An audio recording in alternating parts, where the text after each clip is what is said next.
The following is a production of Fenix Media. The views expressed do not necessarily represent those of the company or its advertisers and may contain language that's unsuitable for younger listeners.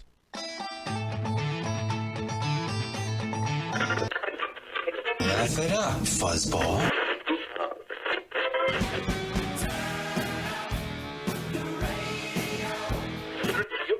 I'm about to do to you what Limp Bizkit did to music in the late 90s.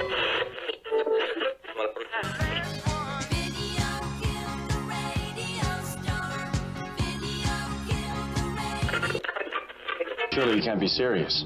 I am serious. And don't call me Shirley. Here goes the last DJ.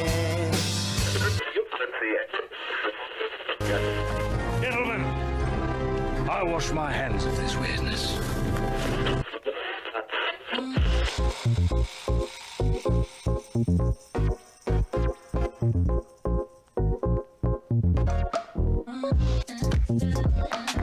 Hello, everybody, and welcome to another brand new episode of the Kristian Fenix Radio Show. It is Friday, January 29th. We are your daily dose of laughs and levity in a crazy, crazy world. I'm joined by my diminutive co-host, Mr. Tony Sanfilippo. How you doing today, Tone?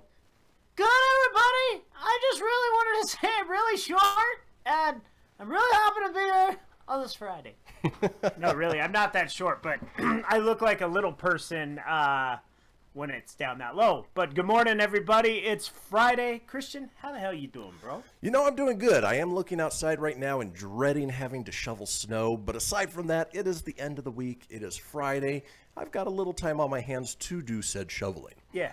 Do you know what I think is shoveling snow? What do you think? Oh, I agree. I absolutely. With the reverb, too. Just... You know, it's strange because, like, I always tell you, oh, it's cold, it's snowing here in Colorado. And we did get snow, but nothing like you guys are getting in northern Nevada. I mean, you guys are just straight getting, like, oh, no snow, no snow, snow. And then it's just like, oh, you want all these months of no snow? Here you go. Oh, you want 10 more inches? There you go.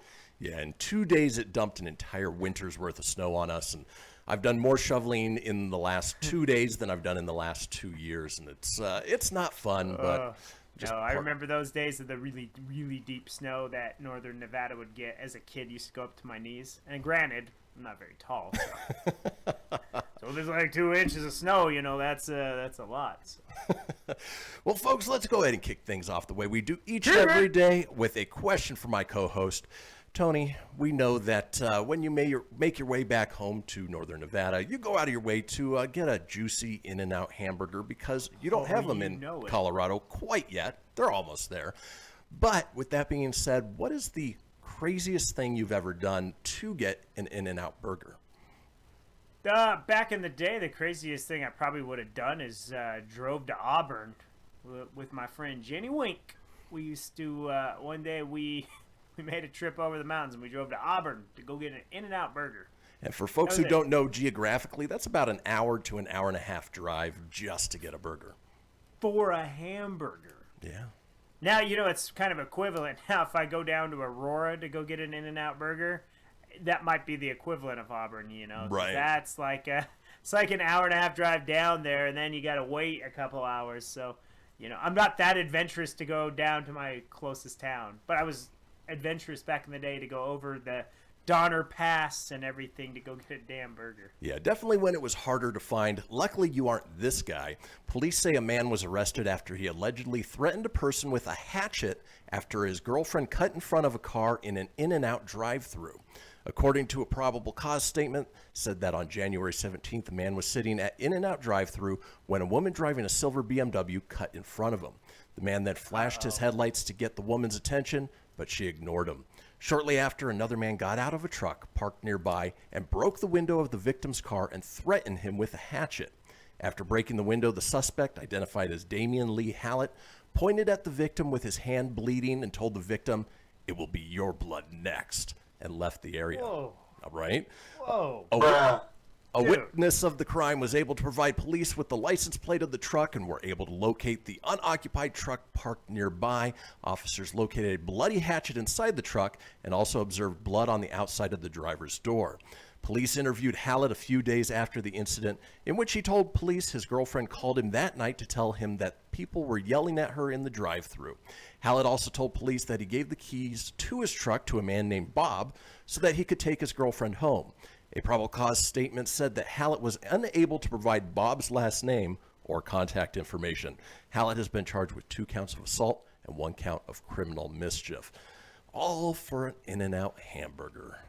Oh, man. My name is Jeff. That's freaking nuts. Yeah. I mean, that just shows how quick people can snap. I mean, I don't know why I gave you the extra snap there, but that's nuts for a hamburger. Dude, it's a freaking burger, bro. Right. And And you're going to get it, and it's going to taste exactly the same as if you get it 5 minutes later than what you do right now. Exactly. But I could just picture that. Here's Johnny. You want double-double? You want animal style? Ksha! Oh, you cut my hands. There's blood. There's now ketchup. It's on your car. And it's going to be yours next. Somebody please just, like, buy the guy behind you a burger. Right, right. Avoid that. That gives a whole new meaning to the level of hangry. That's exactly what I was just thinking in my head, man. That's crazy. Well, folks, It is the end of the week. It is a Friday show. We've got a wonderful, super special show lined up for you today. Let's talk about today's show, shall we? It's Friday, Friday, gotta get down on Friday. Everybody's looking forward to the weekend. We are looking forward to the weekend, but not before we bring you guys good news, everyone. Good news! We have a segment called Now I Feel Old. Our call-in topic today is your worst first date stories. We have a very special guest. Our special guest is Ralph Garman of the Ralph Report. We close out the day with This Day in History, and up next is Tony with the entertainment news. Folks, do not go anywhere. We will be right back.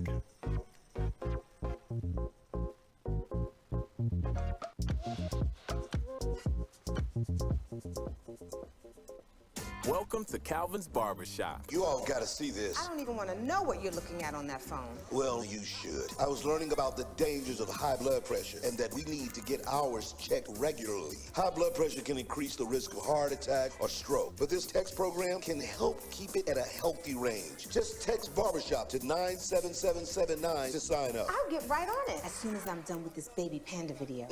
Text Barbershop to 97779. A message from the American Heart Association and the Ad Council. It's important to plan ahead for emergencies, like the storm. When it kicked in, we had a plan.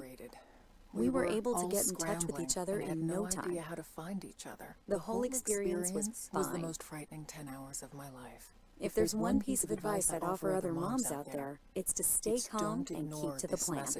Some parents plan ahead, some don't. Make sure you know where to find your family in an emergency. Start your plan at ready.gov. Brought to you by FEMA and the Ad Council. I spend a lot of time in the backyard, and I'm the center of attention at summer barbecues. In '96, I made some of the tastiest s'mores. And in '09, it was me, your backyard fire pit, that accidentally started a wildfire when a summer breeze carried one of my embers into some dry brush. Spark a change, not a wildfire. Visit SmokeyBear.com. Brought to you by the U.S. Forest Service, your state forester, and the Ad Council. Only you can prevent wildfires. Hope you enjoyed your meal.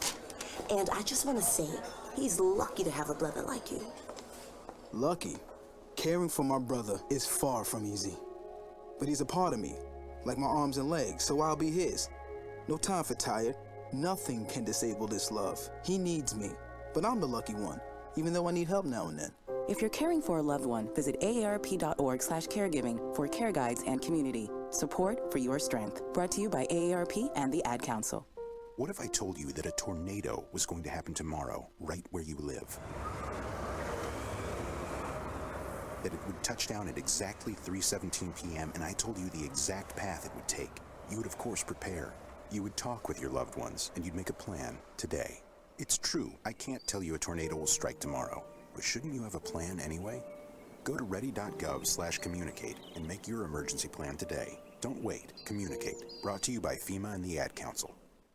This is Mario Andretti. You know me as a race car driver, but I'm also a Meals on Wheels volunteer. I've raced against the sport's biggest personalities, but I've never met more vibrant, amazing people than the seniors served by Meals on Wheels. You can make a difference by dropping off a hot meal and saying a quick hello. So, America, let's do lunch.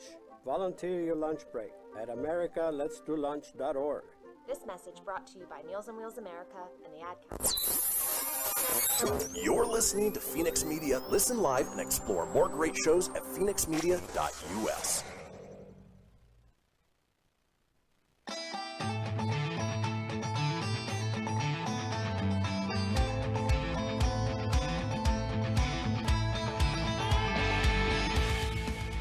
Get everything you need for the Kristian Fenix Radio Show over at phoenixmedia.us or on Facebook at facebook.com/Fenix Media Radio.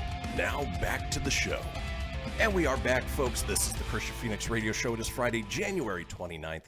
Now we have a little thing called the Fenix Line. It is our 24-hour-a-day, 7-day-a-week voicemail line, giving you guys the opportunity to chime in on anything whatsoever. Maybe you threaten somebody with a hatchet in a drive-through line. Well, we want to know about it. That number, 855-FENIX-RADIO. That's 855-FENIX-RDO or 855-336-4973. All we ask is that you keep it entertaining. We'll compile those together, put them out in a future show. Now it is the second segment of this show, and that means Tony's here with the entertainment news.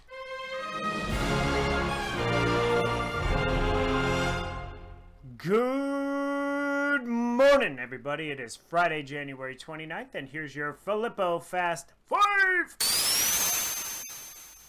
Fittingly enough, that soundbite is Sonic the Hedgehog, and Sonic the Hedgehog will apparently no longer be voiced by Roger Craig Smith.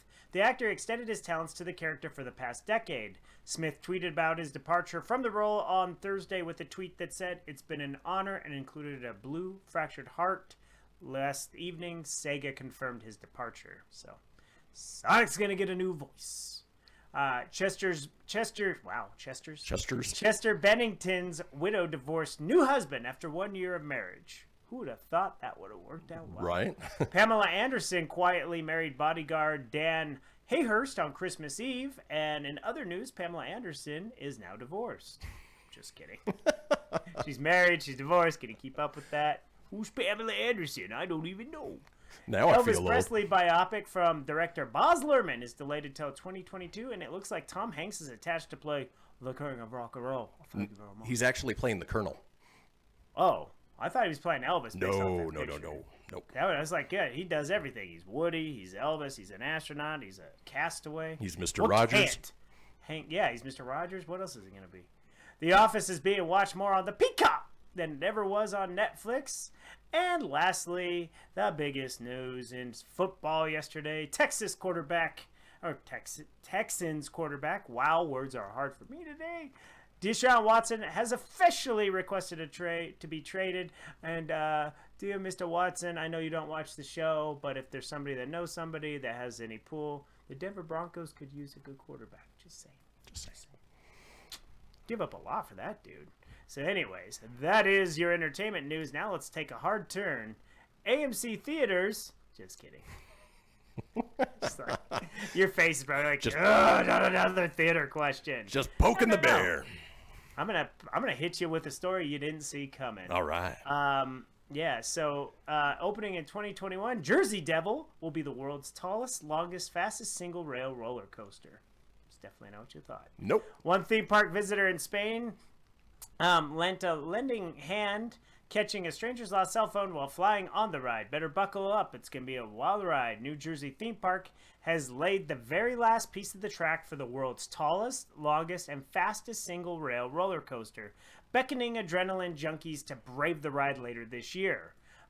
Six Flags Great Adventure announced that the Jersey Devil coaster had finally been topped off, completing the coaster, which will soar up to 13 stories across 3,000 feet of track, flying up to 58 miles per hour. Too bad it wasn't 88. I know, right? A major milestone on this chilly Monday, the Jackson Township Theme Park wrote on Facebook, it says plans for the ride were first announced in August of 2019, scheduled for a summer 2020 opening, but was delayed due to the coronavirus. So they finally were able to put this in. Six Flags has yet to announce an opening date for the thrilling and chilling new ride. Coaster fanatics can look forward to the terrifying twists and turns, including a 130-foot ascent, 87-degree drop, 2 inversions, a 180-degree stall, and 0 gravity roll. Woo! The Hold theme on to park your operator butts. claims that the menacing design and fierce features make the Jersey Devil the tallest, fastest, and longest single rail coaster in the world today. Hopeful riders must meet 48-inch height requirements, so if you're a shorty like me, yeah, it is going to be barely pushing it. But this thing looks intense, so I'll put it up on our Facebook page during the break, but could be I love coasters, man. If I was in Jersey, I'd definitely give it a shot. However, I don't make it to Jersey, if ever. So. Right. And Six Flags. Don't know if I'll ever ride it. Six Flags is known for some great roller coasters. You know, we've got Great America over in the Sacramento area, which is the closest one to us.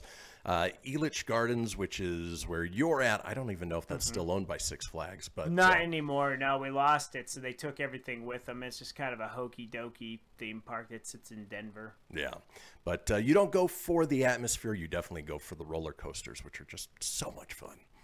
Oh yeah, definitely. I haven't been to actually even Elitch's. Can't remember last time I was ever there either. Probably it's just down the road. Yeah, probably you and I. What? In Almost that 10 hot years box ago? Daewoo, it was me, you, and your brother Alex that one year, and you guys kept saying, "Doesn't this car have AC?" And I'm like, "No, this Dr. Pepper piece of crap doesn't have AC. This car sucks." I know. I'm upside down in it. I get it. It was the sweet one though, so. It was the sweet one. Ooh. G4 confirms revival of X-Play Attack of the Show for 2021. The Legends return. G4 officially confirmed that the shows will be returning on a Twitter in a teaser video that features the show's logo, the voice of X-Play host Adam Sessler, and the text, "We heard you. The Legends return, or the Legends return summer 2021. We never stop playing." G4 revealed its intention to return in the middle of 2020 during Comic-Con at the very horrible at-home Comic-Con on IGN Live. And since then, WWE's Xavier Woods has joined as a new host. Olivia Munn has been in talks to rejoin as a host. X-Play was a TV show known for video game reviews. It was on from 1988 to 2013. Wow, Seriously? it was on that long. Wow. Yeah. I almost would guess 98. I would recall that I think ever that's as a kid. typo. There's no way it was That's 88. gotta be, yeah. There's no way. And I think even 98 would be pushing it. I would say 2008, probably. Maybe, yeah. Yeah, that definitely can't be right because we would have known about that. Right? Yeah, we would have been big X-Play fans as kids. But throughout the years, it was hosted by Adam Sessler, Morgan Webb, Blay Herder, Jessica Chobot, Lauren Fielder, Kristen Adams, and it doesn't say her name, but Sarah Jean Underwood was a part of it too at one time. I was even going to ask if your crush Sarah Jean Underwood would be coming back, but it doesn't sound like it. Doesn't sound like it, but you know what? She does a lot of like photo shoots and stuff. So yeah, I follow her on Twitter and the Instagram. Probably not the best stuff to open at work. So if you follow her, just make sure you don't do it there. Very beautiful girl. Nice. For sure. So fans of the X-Play and G4, I'm excited for it to come back. I don't know if it's going to be like an online channel or anything like that. It doesn't say. I can't imagine when you only have Attack of the Show, which was the tech one that was like a geeky pop culture tech show, and X-Play. I bet that's more of a YouTube thing. It's got to be. Well, I'm thinking it'll be either a digital channel or it'll be bundled into one of the other services. So if you look at like HBO Max, they have stuff from HBO, Cartoon Network, Comedy Central. Actually, that's CBS All Access. But they compile it all together, so it might end up on one of those types of services. Yeah. So I don't know. It didn't... Because it just can't be like it was, because G4, the channel, was actually not very good. It was those two shows, and there was constant robot wars, and then all of a sudden it turned into cops, and Friday informed me the original Ninja Warrior, the one in Japan, was aired on there. No kidding. Thanks, Friday. It would actually do well for some esports. Wow, that's something completely different. Esports. Esports competitions. That would be a great thing to put on G4's station, Yes. streaming channel, whatever it is going to be. Right. So, so that's that. And then, were you a big fan of the Mighty Ducks growing up? Oh, who wasn't? You know, in our This age is range, true. you know, you've got the Flying V, you got the Knuckle Puck. It was just a damn good movie series. What if they came back and they were the bad guys? I heard that might just happen. It is happening, and it's coming March 26th to Disney Plus. It's called Mighty Ducks Game Changers. Sorry, the Ducks are bad this time. Previously announced Emilio Estevez will return to his role as Coach Gordon Bombay for the 10-episode series. Estevez previously starred in all 3 Mighty Duck movies. The series also stars Lauren Graham as Alex Morrow and Brady Noon as her son Evan. The cast of aspiring hockey stars Maxwell Simpkins, Swayam Bahida, Luke Islam, Kiefer O'Reilly, Tegan Burns, Bella Higginbotham, and DJ Watts. Don't you know all those people? Oh, DJ totally. Watts is close to JJ Watt. Right. Just with an extra S and a D. No, I'm just kidding. But anyways, the trailer shows Bombay is now living a quiet life as the owner of an Ice Palace skate rink until Alex and Evan stumble into his life hoping to form a new hockey team.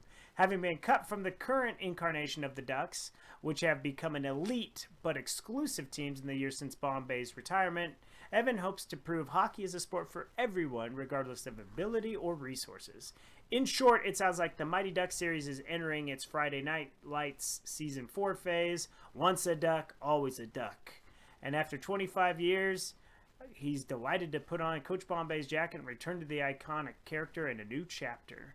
I didn't know it was going to be a TV show. I thought it was just like a new movie that they were doing. But Yeah, I knew it was a series. It sounds like it's what they're doing with most of their shows, 9 episodes, 10 episodes long.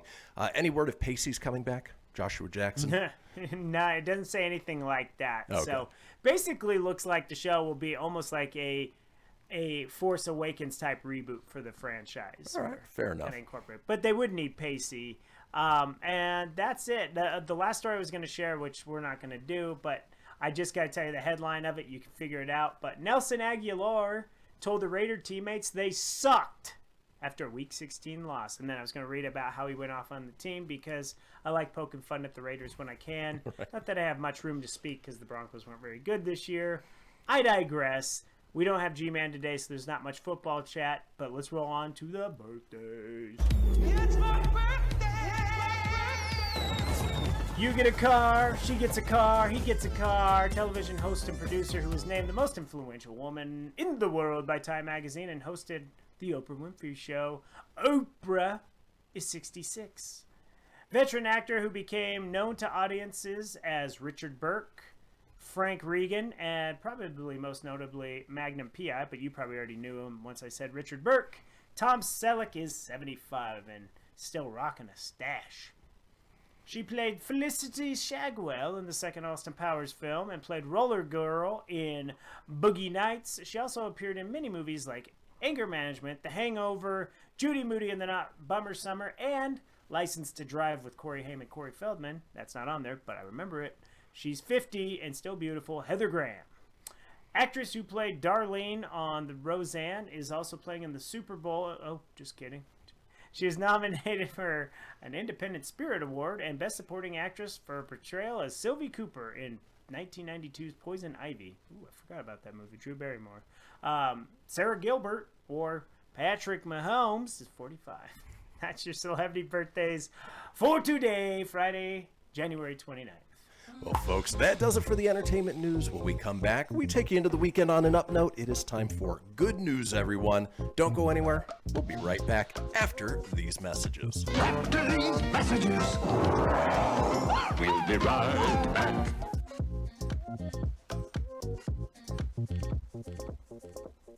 Okay, what are you wearing right now? Nothing. That's right. So mommy's gonna teach you how to dress yourself. Underwear always comes first, name tag at the back, then pants, then shirt. Get the first button in the right hole or you have to start all over. Socks going first, then shoes right on right, left on left. With shoelaces, just take the ends, cross them over, switch the loops, the rabbit goes down the hole, pull tight, and you're left with bunny ears. Got it? Why are your pants on your head? Most parenting is hard to do in just 2 minutes. But 2 minutes twice a day making sure they brush their teeth is easier, and it could help save them from a lifetime of tooth pain. Visit 2min2x.org to find out more. A message from the Partnership for Healthy Mouths, Healthy Lives, and the Ad Council. This message is for all of you sitting in the passenger seat. And apologies if it gets a little uncomfortable. But how does it feel to be at the mercy of someone who thinks a random text is more important than your life? Someone who takes their eyes off the road while speeding along in a 3-ton hunk of steel. Freaky, right? Well, why not just ask them to stop? Or better yet, volunteer to text for them. It might be a little awkward, but believe me, you'll live. Learn more at StopTextStopWrecks.org. Brought to you by the Ad Council and the National Highway Traffic Safety Administration. We are live outside the home of Joe and Rosie Goddard, where a pretty big tickle fight broke out just minutes ago. Sources say their father instigated the laughter. Let's go inside for a comment. Apparently, they have no comment. Dads, let this be a reminder that it only takes a moment to make a moment. Call 877-4DAD-411 or visit fatherhood.gov. Brought to you by the U.S. Department of Health and Human Services and the Ad Council. How's it going? I'm having a stroke. Are you going to shake my hand? I'm having a stroke. Wow, you're not even moving your arm. I'm having a stroke. When someone is having a stroke, they may not be able to say it with words, but their body language will tell you loud and clear. Look for FAST. F, face drooping. A, arm weakness. S, speech difficulty. T, time to call 911 immediately. Know the sudden signs. Spot a stroke fast. Visit strokeassociation.org. Brought to you by the American Stroke Association and the Ad Council. Hello, Kubo. What have you got planned for today? Come on, this way. Adventure can be found anywhere, but the best place to start is in the forest. It's the most powerful magic there is. Head outside to discover incredible animals. Wow. And beautiful plants that come together to create an unforgettable adventure. So grab your loved ones and explore a world of possibilities. Visit discovertheforest.org to find the closest forest or park to you. Brought to you by the Ad Council and the U.S. Forest Service. My teacher said that we should have a plan in case of an emergency. Do we have one? First thing I'm gonna do is grab a flashlight with dead batteries. I'm going to start randomly throwing clothes in the bag. You two will be hiding in the closet and Dad won't be able to find you. And that's when we both start crying. Uncontrollably. Can you pass the cutlets? Winging it is not an emergency plan. Make sure your kids know what to do during an emergency, who to call, where to meet, what to pack. Search Ready Kids at nyc.gov or call 311. Brought to you by the New York City Office of Emergency Management and the Ad Council. You're listening to Fenix Media, the future of broadcasting. Listen live at phoenixmedia.us.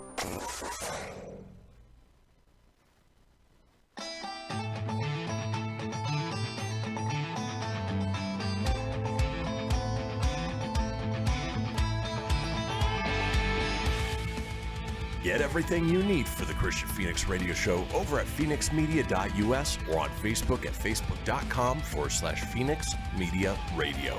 Now back to the show. Indeed. This is the Kristian Fenix Radio Show. It is Friday, January 29th. Now we are all over social media with many of you watching us as we speak on Facebook Live or YouTube Live. Now if you want to get a hold of us on social, I'm available at facebook.com/Kristian Fenix Radio.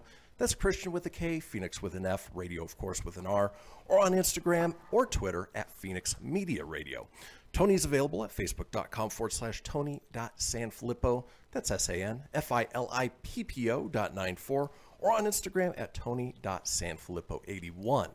Now it is Friday, and as we like to do on Fridays is sort of counteract all of the bad news that's out there, all the vitriol, all the hatred, and bring you some uplifting stories that we like to call Good News, everyone! So kicking things off, we'll start with my story. After 7 albums and 2 decades of struggling to make it as a country music artist, Thad Cockrell was ready to start 2021 by finding a new line of work. Then Jimmy Fallon called. Cockrell, 48, held back tears on today, Thursday, as he described the moment his management team got a call for him to perform his song Swingin' on The Tonight Show Tuesday for the type of career break he figured was never going to happen. I was really just trying to be open-handed, and I wrote down on January 3rd of intentions and goals for the new year, things to do, and one of them was to look for a new career. And the next day I got a phone call from my managers, and they told me Cockrell said before getting choked up, it's absolutely incredible. The Nashville-based singer-songwriter performed his hit song virtually with backing from the show's in-house band, The Roots. I'm such a massive fan of theirs, Cockrell said, and they crushed it. And Questlove is it was almost like he was saying, hello, that beat's good on the record, but here, let me show you. I was like, oh yeah, of course. That's how that's done. It was such an incredible dream. Cockrell released an album that he said flatlined during the pandemic at the same time that his tour was canceled, his concert venue shuttered, not shattered. That led him to the conclusion that maybe it was time to hang up his guitar. Maybe I've done my part here, he said in an Instagram video last week. In 2021, I'm going to start looking for something else. That all changed when Fallon was in a local hardware store and heard Swingin' over the speakers. He used the app Shazam to determine the name of the song and soon became a favorite. Excuse me. So I'm like, yeah, man, this is like when you want to give up, don't give up, Fallon said on a show. If you're going to go down, you go down swinging, man. So I get into it. It's my anthem. I love this song. It's always hard reading dialogue from people who aren't as eloquent, but I digress. Fallon wanted to bring the song to a national audience, so the show contacted Cockrell's management. I proceeded to bawl my eyes out for the next hour, Cockrell said in an Instagram video. It came at a crossroads when Cockrell said he was considering starting a business making hot sauce after having made it for friends over the years. You can only spend all your money making music so many times, go broke making music. It's like, well, that one didn't work out. I'll do it again. That one didn't work out. So I'm like, okay, I'm moving on. Cockrell credited his family and friends for supporting him through all the hard years. And I've got just a selection of the song that he played on Fallon for you guys to listen to. Nothing less, heaven waits for nothing less than giving in to faithfulness. I'll give you time, I'll let it rest, but I'm not down to give up yet. I don't know what I would do if all is lost, if I lost you. If I wanna go down, I wanna go down swinging. I wanna go down hard. So that is my good news, everyone. Not a bad song. You know, it says he's a country artist, but that was very poppy, less country. Yeah, that when you said country, I was like, that does not sound country at all. Nope. But, you know, I'm sure, you know, it has a good home for it. But, you know, good for him, though. Like, to be able to... Bluetooth connected. Bluetooth is connected. Yeah. But it does this thing where it times out, because I wanted to say... Gotcha. But then it came out over there. I digress. But, yeah, you know, kudos for him chasing his dream and getting the one chance. Now the hard part is, can you capitalize on that? And that's unfortunately with music where it gets difficult. You can have the hits and you can be big, but it's a tough road, man. Well, and it goes to show that, you know, keep working at it and your big break can come out of the blue, out of nowhere. And, you know, for Thad Cockrell, and especially if you like that song, go check him out. You know, again, that is good news, everyone. What you got for us, Tom? Friday also told me, or she let me know that most country is pop nowadays, which is true. That was super pop. I would never label that country. No, not at all. But I digress, you know. So I joke about in the last segment with Deshaun Watson being a free agent, and we, you know, would really love him as a Denver Bronco. Like, that would be like the ultimate Christmas wish list. But if you couldn't get him, I think Matt Stafford would be a nice secondary. Agreed. So, yeah, but I really want Deshaun Watson. But that's okay. This story is about Matt Stafford in a way, but just not quite what you think. So, Melissa Bombeck's phone started going off Saturday night. The director of outreach and development for the Acoustic Neuroma Association, Bombeck had Twitter notification set for her organization gets a mention. Usually things are quiet. Then on Saturday night, her phone kept going off. News had broken that Detroit Lions quarterback Matthew Stafford had requested a trade, and the franchise he had played for the past 12 years was going to seek out a deal to move him. Lions fans wanting to support their all-time franchise leader in every major passing category began to organize on Reddit, Twitter, and Pride of Detroit website to donate $9 apiece to the Acoustic Neuroma Association in honor of Stafford and his wife Kelly, who was diagnosed with the rare brain tumor in 2019. By the time Bombic could check their donation information, over 100 donations had come in. Bombic immediately texted her boss, and throughout Sunday, they began to watch as more and more people donated $9, sometimes more, in honor of the Staffords. As of Tuesday afternoon, more than 1,575 people had donated, raising more than $22,000 for ANA. This kind of awareness is huge for us. It's really huge for us, Bombic said. So just to be able to get the word out there so doctors are aware of it and can diagnose it correctly and we don't have misdiagnosis, and also so patients are aware of it. Even so far as Kelly has talked about sort of things she's dealt with following her surgery, because there are sometimes things that become chronic conditions and go on following surgery that become sort of life-changing issues for people moving forward. Most patients lose some hearing. Some patients lose all hearing in one ear. So that becomes something they have to deal with moving forward. So having that sort of awareness is huge. Bombic said money donated to the ANA goes to develop educational support and informational programs about acoustic, God, that word's hard for me, neuromas. I can't say that word. I apologize. I'm not articulate in some words, and that's not one of them, unfortunately. Kelly Stafford had dizziness in January 2019 and was diagnosed later that winter with the acoustic neuroma. She had surgery April 17, 2019, and then had a long recovery that she wrote about for ESPN in October 2019. At the time, she thanked the people of Michigan for showing up for her at one of her lowest points. I'll say this. Detroit and Michigan really showed up. The Lions were incredible, Kelly Stafford wrote in 2019. They told Matthew to take all the time and space he needed. And then there were the fans. The amounts of letters that poured into the facility, so many prayers, a lot of holy water. It was remarkable. Matthew joked that our house looked like a bootleg flower shop.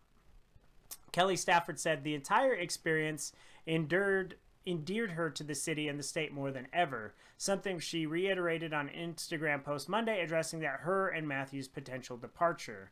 And now, as she and her husband likely prepare to leave Detroit, they are doing so again by donating to the charity Matthew Stafford has touted on his cleats the past 2 seasons during My Cause, My Cleats campaign. We are grateful, so grateful to Matthew Stafford and to Kelly Stafford, especially for her willingness to be open and honest about her journey, her recovery, and how she's done with it. She's been not really a spokesperson necessarily, but somebody who's done a lot for the acoustic neuroma community, which we call acoustic neuroma warriors. And with Matthew's support and his support of her and his family, even the Detroit Lions support the message has gone far and wide. And that is my good news for today. Yeah, that's awesome when a little known disease can get a big following, raise some money to really sort of raise awareness. It's not something that can necessarily be prevented, but it can be addressed.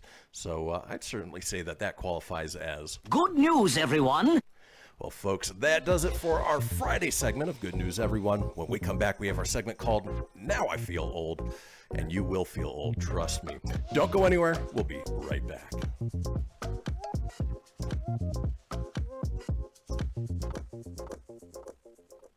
This is Mario Andretti. You know me as a race car driver, but I'm also a Meals on Wheels volunteer. I've raced against the sport's biggest personalities, but I've never met more vibrant, amazing people than the seniors served by Meals on Wheels. You can make a difference by dropping off a hot meal and saying a quick hello. So, America, let's do lunch. Volunteer your lunch break at americaletsdolunch.org. This message brought to you by Meals on Wheels America and the Ad Council.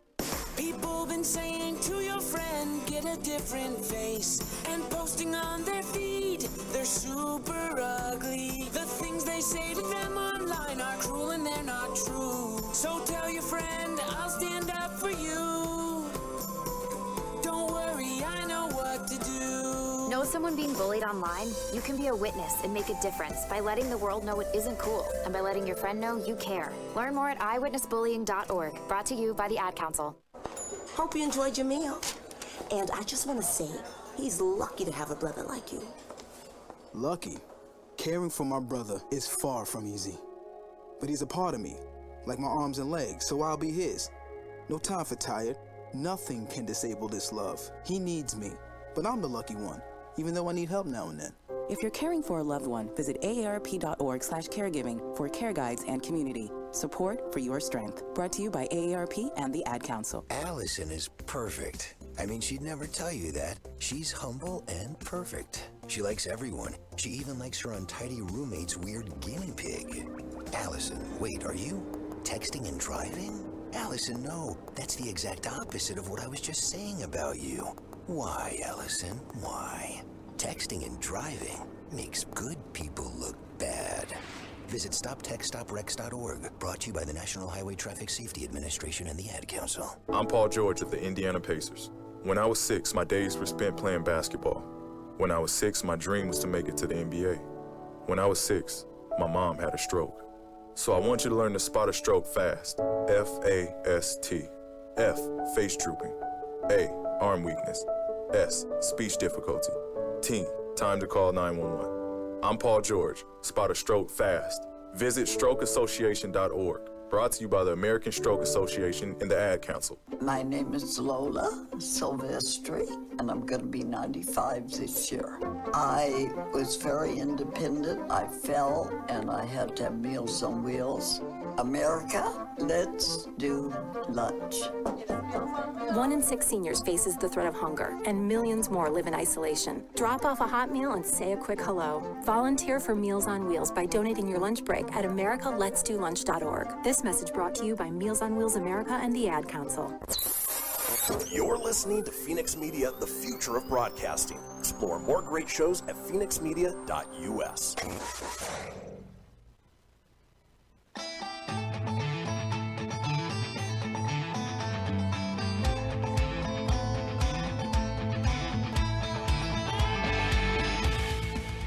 Get everything you need for the Kristian Fenix Radio Show over at phoenixmedia.us or on Facebook at facebook.com/Fenix Media Radio. Now back to the show. We are back, folks. This is the Kristian Fenix Radio Show. It is Friday, January 29th. Now we're in the final segment of the first hour, but don't fret, there is still plenty ahead with our call-in topic of worst first dates and our special interview with guest Ralph. It's the worst. A special interview with our guest Ralph Garman of the Ralph Report. So plenty ahead. But if you did miss a portion of the show or you want to catch up on any of the previous shows, it's easy enough to do so. Head over to phoenixmedia.us, click on the show's link, scroll on down to the Kristian Fenix Radio Show. From there you can get video, you can get audio as well, or head over to wherever you get podcasts, whether it's Apple, Google, Stitcher, Spotify, Anchor Breaker, TuneIn, iHeart. I was almost going to go into the last one, but we're not quite there. Geezer, doozer, gozer, are you a god? Exactly. While you're there, be sure to subscribe. That way you always have the latest episode. Leave a review. Let us know what you think. And tell your friends because, well, sharing is caring.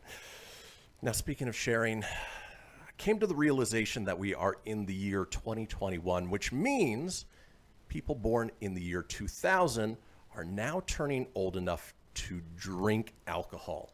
Now, that's the year Tony and I graduated high school. We grew up kids of the 80s, and it's crazy to think that there are certain things of our past that kids these days, Generation Z, if you will, just don't understand. So wanted to run down some of those and wax nostalgic with you folks for a little bit.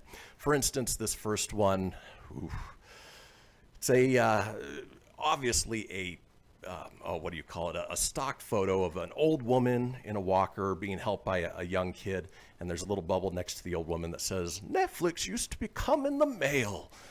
To which the bubble next to the kid says, "Sure, Grandma, let's get you to bed." Netflix did used to come in the mail. It wasn't always a streaming service. Somebody put me back in the fridge. Right? Yeah. It's one of those things, too, like, man, that is early 2000s. Like, I thought it was going to be more of like, back in my day, I used to go to the Blockbuster Video and I would rent me a movie. There was this thing called VHS. Oh, we're getting big there. Cassette tape. We are getting there. I'd imagine. All right, let's move on to the next one that will make you feel a little old. Hold on to your butts. This from Twitter user Sarah J. Jackson. One of my students really wrote a sentence that begins, in the late 1900s. I had to reread it 3 times to realize what the heck was going on. My feelings are hurt. Yeah, 1980, 1990, that's the late 1900s. And that's the way it's going to be referred to now. Yeah. Oh, that's hard to swallow. I never thought of it that way. Yeah. That does make you feel old. Let's move on. Hold on to your butts. This from Twitter user Olivia Hoffer. Tony, if I say 40 years ago, what year comes to mind just off the top of your head? 1990. Okay. All right. For a Just lot of kidding. Just kidding. It's 1980. Wow, see? My brain's not really working apparently because, yeah. It's 1980. Well, for most of us, you think 40 years ago, you think, oh, it's like 1960, 1970. No, 40 years ago was 1980. God, I feel old now. Yeah. Well, I'm already going senile. Apparently, I can't even do simple math in my head, so. Yeah, it's all right. It's a Friday. Let's move on. Hold on to your butts. This from Twitter user Madeira Wigutu. It's a picture of an old Zenith television, the old tube televisions with the crank dial, not even a remote. Caption, I asked my sister's daughter what this is, and she said, it's a microwave. It's not a microwave. It's how we used to watch TV. We used to actually get up off of our asses to change the channel to one of 13 stations. Oh, yeah, that old knob thing. Yep. Ooh, what's that scramble stuff going on in there? Let's move on. Hold on to your butts. Butts! User James Tack says, at the supermarket, cashier says, may I see some ID for the beer? I say, sure. Holds up the license. Cashier, okay, you're cool. I see the one. Me, the one. Cashier says, yeah, the one at the beginning of your birth year. Me, oh my God. Cashier, Happy New Year. Goes back to what we were saying. Yeah, if there's a 1 in your year, well, you're definitely old enough to drink now. Yikes. Let's move on with Now I Feel Old. Hold on to your butts. Twitter user Cody Rodriguez says, remember when you had to watch Titanic on 2 VHS tapes? And I know, Tony, you've got some experience with that movie in particular. Yeah, man. The VHS tape. The infamous Andrew Nixon stealing from Mr. Reinhardt. The 2 tape, and in the middle, you still had to get up, pop the second one in. That was the worst part. It's like, at the end of the tape, it's like, please insert tape 2. No. Let's keep moving on with Now I Feel Old. Hold on to your butts. This from a user called Just Shower Thoughts says, there was a time not so long ago when we had to physically mail our funny videos to a television show and hope they chose to share it with viewers. Now we've got things like YouTube, TikTok, Instagram, where you can just upload those videos and it's instantaneous. You didn't have to pay shipping and handling, and you didn't have to keep your fingers crossed that Bob Saget would choose your video. Oh, yeah. Remember, they were like, got a funny video? Send it in. For only $29.99 in shipping, we may air ya. We own the rights to your stuff. Right. And the funny thing was, it was, a combination of either people getting hurt or cute kids. And for whatever reason, the cute kids were always the winner of America's Funniest Home Videos. They weren't necessarily the funniest video, but they were the cutest. The cutest ones, yeah. And nut shots. Nut shots always made the final. Oh, definitely. Especially Who doesn't like watch other people getting hit in the nuts? It's funny. It's not funny when it happens to you if you're a guy, but it's funny. Let's move on. Hold on to your butts. Twitter user Aiden EJK posts a picture of a VHS tape of Legends of the Fall. Quoted, my 9-year-old sister just asked me what this is. She was shocked when I told her this is how we used to watch movies. Even kids these days, the idea of a DVD, not a Blu-ray, but a DVD is mind-blowing to them. Yeah. Oof. I still feel like it was just like yesterday I worked at the video store. I don't feel like it's been, 20 years ago. Yeah. Because that's about what that was. So, fun fact, Friday was on America's Funniest People. I gotta hear more about this off air. Interesting. Friday. All right. Just text me. I want to hear that story. Let's keep rolling with Now I Feel Old. Hold on to your butts. JB Knockout, before I get into this one, you remember appointment television, Tony, before DVR, before streaming on demand? Shows were live, and if you missed it, you missed it. Oh, yeah. Back when I was a little chunky monkey and I had to be home on Monday night to figure out, am I watching WCW Nitro or WWF Monday Night Raw? You only had that window. Time to watch Geeky Wrestling. Well, JB Knockout says, I feel sorry for Netflix-era kids. They will never know the high-stakes adrenaline of running to the bathroom, fridge, bedroom in a single ad break with the beckoning call of a sibling screaming, "It's on!" to send you hurtling over furniture to get back in time. And, of course, the comments on this are hilarious. Somebody replies, "Couldn't you just pause it?" To which somebody goes back and says, "Oh, my sweet summer child. No, you couldn't just pause it. That was live television." Does your list cover video games at all? Not that I've seen yet. Okay, so then I can bring this up because I don't want to spoil anything. But that was the same way with Nintendo, man. Kids won't ever understand. You couldn't just save a game. You couldn't just pick up, play, and then resume. You know, like the Switch does. You can get right back where you left off. Oh man, Nintendo, you had to pray no one bounced around that damn thing. Oh, if it was blinking that light, you were effed. Yep, you step just a little too hard, and you get that blinking blue screen. Yep. It was over. And you're screwed. Yeah, or if it froze, and you're like, no! Oh, many controllers chucked, man. Oh, many definitely. Controllers were thrown. Moving on. Hold on to your butts.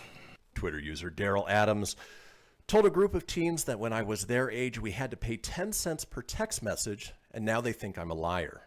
Yeah, it used to cost money. Dude, I'd never send any text messages because it did. It cost money. It was a pain in the ass anyways. Right. And you had to do like 222-557-333. Oh, yeah. Oh. Dude, when I first started with Costco, back when I started at Costco, there was this kid, man. His name was Eric, and he would literally put his hand in his pocket, and he'd sit there and text all day. He's just like, what are you doing? But he knew the keyboard so well, he just, all day, that's how he would talk. And I'm just like, it's nuts. Very cool. All right, and finally in Now I Feel Old. Hold on to your butts. This from Twitter user Fernando Torselli says, I gave my old iPod to my son. Daddy, I don't like it because it doesn't work. And there's a video that shows him trying to tap on the screen of an old school iPod, not using the spin wheel. God, I still feel use old now. one. I still have one. It's on my alarm clock. Well, folks, that does it for the first hour of the show. We're headed into our long break, so enjoy the news, take a potty break, grab some tea, and join us in about 7 minutes when we come back with our call-in topic and special guest interview with Ralph Garman. Don't go anywhere. 7.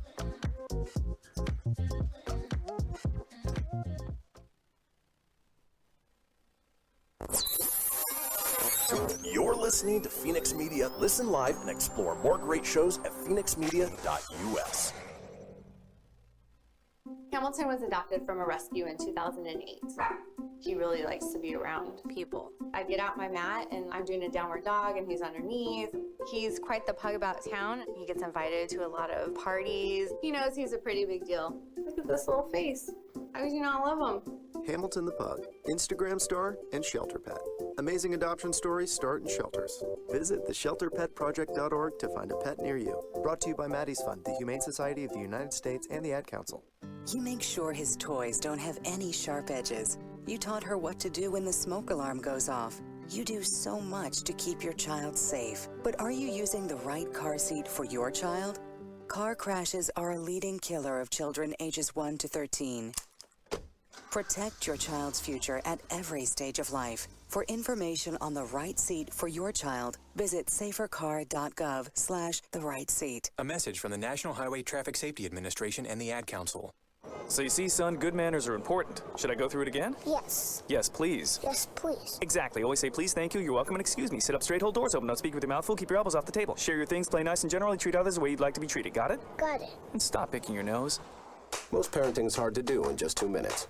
But 2 minutes twice a day making sure they brush their teeth is easier, and it could help save them from a lifetime of tooth pain. Visit 2min2x.org to find out more. A message from the Partnership for Healthy Mouths, Healthy Lives, and the Ad Council. I'm a retired school psychologist, and helping people was my thing. After my stroke, when Meals on Wheels started, I was on the other end of the stick, so to speak. My name is Julius Gaines, creative writer, poet, photographer. 1 in 6 seniors faces the threat of hunger, and millions more live in isolation. Drop off a hot meal and say a quick hello. Volunteer for Meals on Wheels by donating your lunch break at americaletsdolunch.org. This message brought to you by Meals on Wheels America and the Ad Council. You're listening to Fenix Media, the future of broadcasting. To explore our complete lineup, head over to phoenixmedia.us or like our Facebook page at facebook.com/Fenix Media Radio. From Feature Story News in Washington, I'm Rebecca Foster. Johnson & Johnson has announced its vaccine candidate is 66% effective in preventing COVID-19. The study was carried out across 3 continents, and the company aims to seek emergency use authorization in the U.S. next week. FSN's William Denzelo reports. The level of protection offered by Johnson & Johnson's COVID-19 vaccine candidate stands at 72% in the United States. But in South Africa, where the B.1.351 variant was first discovered, that number falls to 57%. Unlike the COVID-19 vaccines created by Pfizer-BioNTech and Moderna, though, Johnson & Johnson's candidate only requires 1 shot and doesn't need to be kept as cold as the others. Following its 44,000-person trial, J&J says its vaccine is 85% effective against multiple variants in preventing severe COVID-19 symptoms. The company aims to seek emergency use authorization in the US next week, and Washington has agreed to buy 100 million doses with an option to procure a further 200 million. Millions of Hong Kong residents will be offered a path to citizenship in the UK from Sunday as the British government opens a new visa route for British national overseas passport holders. This follows China's controversial security law, which critics describe as a means to crush dissent against Beijing in Hong Kong. Hannah Simpson has more from London. The UK government expects around 300,000 Hong Kong residents to take advantage of the new visa route by applying to live and work in Britain over the next 5 years. Those with British national overseas status and their eligible family members can apply for the visa using a smartphone app and can become citizens within 6 years. This comes as the Chinese government imposed a security law in the province last summer, which some critics saw as an attempt to curtail free speech and restrict the right to assembly for Hong Kong residents. The Chinese government spokesperson called the visa a violation of China's sovereignty. Shares in GameStop rose again when U.S. markets opened after some trading platforms lifted restrictions brought in to counter a buying frenzy. Small traders have used social media to talk up the stock, artificially inflating its price. Sarah Walton reports from New York. Shares in the failing video game store chain had closed down 44% on Thursday after measures to restrict its trading were brought in by the Nasdaq and a number of brokerages. But it rose dramatically in pre-market trading when some of the restrictions were lifted. App-based trading site Robinhood said it would continue to monitor the situation, but will allow trading of GameStop shares to restart on its platform. Other firms that had become subject to the same phenomenon, such as cinema chain AMC Entertainment and BlackBerry, also saw their share price increase in early trading on Friday. From bureaus worldwide, this is FSN. Keyboard Cat, Hamilton the Pug, and Toast Meets World. These are some of the internet's most beloved pets, and they all have one thing in common. Their stories started in a shelter. Start your story. Adopt a dog or cat today. Visit theshelterpetproject.org to find a pet near you. Training that pet to play the keyboard, that's optional. Start a story. Adopt a shelter or rescue pet today. Brought to you by Maddie's Fund, the Humane Society of the United States, and the Ad Council. Okay, what are you wearing right now? Nothing. That's right. So mommy's gonna teach you how to dress yourself. Underwear always comes first, name tag at the back, then pants, then shirt. Get the first button in the right hole or you have to start all over. Socks going first, then shoes, right on right, left on left. With shoelaces, just take the ends, cross them over, switch the loops, the rabbit goes down the hole, pull tight, and you're left with bunny ears. Got it? Why are your pants on your head? Most parenting is hard to do in just 2 minutes. But 2 minutes twice a day making sure they brush their teeth is easier, and it could help save them from a lifetime of tooth pain. Visit 2min2x.org to find out more. A message from the Partnership for Healthy Mouths, Healthy Lives, and the Ad Council. How's it going? I'm having a stroke. Are you going to shake my hand? I'm having a stroke. Wow, you're not even moving your arm. I'm having a stroke. When someone is having a stroke, they may not be able to say it with words, but their body language will tell you loud and clear. Look for FAST. F, face drooping. A, arm weakness. S, speech difficulty. T, time to call 911 immediately. Know the sudden signs. Spot a stroke fast. Visit strokeassociation.org. Brought to you by the American Stroke Association and the Ad Council. The storks are bringing me a baby brother. We can do this together. All right, let's go. Storks know how to keep kids safe. Do you? What? Oh my gosh, you don't know. I know. You don't. Oh man, you laugh when you're uncomfortable. No. Making sure your child is in the right car seat is one of the steps to safer travel. I will rock this. You will rock this. To know for sure that your child is in the right car seat for their age and size, visit safercar.gov/the-right-seat. Cool. Very cool. Brought to you by the National Highway Traffic Safety Administration and the Ad Council. The following is a production of Fenix Media. The views expressed do not necessarily represent those of the company or its advertisers and may contain language that's unsuitable for younger listeners.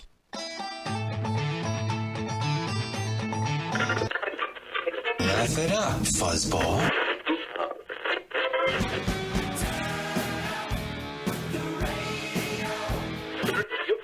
I'm about to do to you what Limp Bizkit did to music in the late 90s.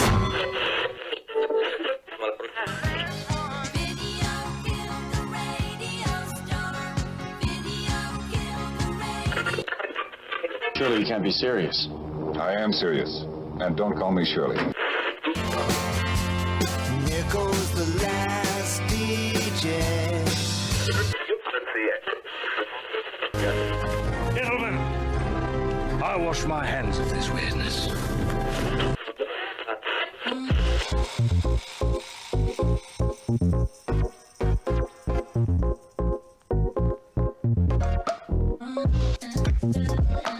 Welcome back, folks, to the second hour of the Kristian Fenix radio show. It is Friday, January 29th. We're your daily dose of laughs and levity in a crazy, crazy world. Still joined by my co-host, Mr. Tony Sanfilippo, who I was a little afraid was, in the middle of a phone conversation right before we started. But you know what? You swooped in right at the last second again. Yep, kept that in. Knew when the cue was going to hit. Had to talk to a friend about something, and that's how I spent my break and making a new fresh batch of tea. And I was aware. I'm always prepared, man. Not always, but this week I've been pretty good about being prepared. So. Get that little boost of caffeine here in the morning. Well, folks, this is the interactive portion of the show, and this is the only segment for the interactive portion of the show today, because in next segment we've got our special interview with guest Ralph Garman. But today's interactive topic is the worst first date stories. So if you want to chime in with your worst first date story, head over to facebook.com/Kristian Fenix Radio. Again, that's Kristian with a K, Fenix with an F, radio, of course, with an R. Click into the live video and comment in there. So before we get to you guys, Tony, what is your worst first date story? Oh, man.